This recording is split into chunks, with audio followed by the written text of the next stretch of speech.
Mahaharap sa patong-patong na reklamo ang dating empleyado ng First Family dahil sa panloloko umano gamit ang pangalan ng Pangulo. Ang suspect nagpapakilala pa umanong undersecretary. Nakatutok si Von Aquino. Ng warrant ng Branch 169 sa Pasig City. Sa bisa ng 2 warrant of arrest para sa kasong estafa, inaresto ng PNP Criminal Investigation and Detection Group ang lalaking ito sa Pasay City. So ikaw ay may karapatan magkaroon ng sariling abogado kung kayo walang kakayahan. Ayon sa CIDG, inireport sa kanila ng Office of the Special Envoy for Transnational Crime na ginagamit umano ng suspect ang pamilya ni Pangulong Bongbong Marcos sa panloloko ng mga contractors at negosyante.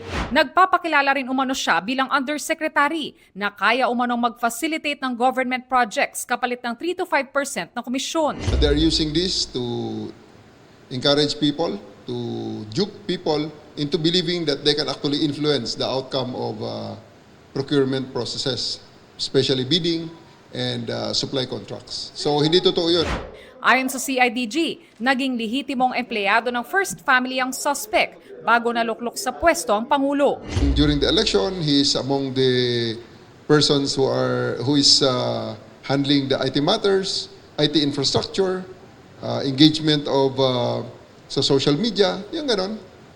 So marami siyang mga nagawa at ginawa. Pero yun nga lang, nalihis ng landas. Bukod sa 2 estafa case na inihain ng 2 magkaibang complainant, nagsasagawa ng panibagong case build-up ang PNP-CIDG. Ayon sa CIDG, daan-daang milyong pisong halaga ng mga kontrata ang pinasok ng suspect. Kaya kami nananawagan din sa iba pang mga nilapitan itong taong to na baka kayo ay nakapagbayad ng down payment ng pera. You can file your complaints with us.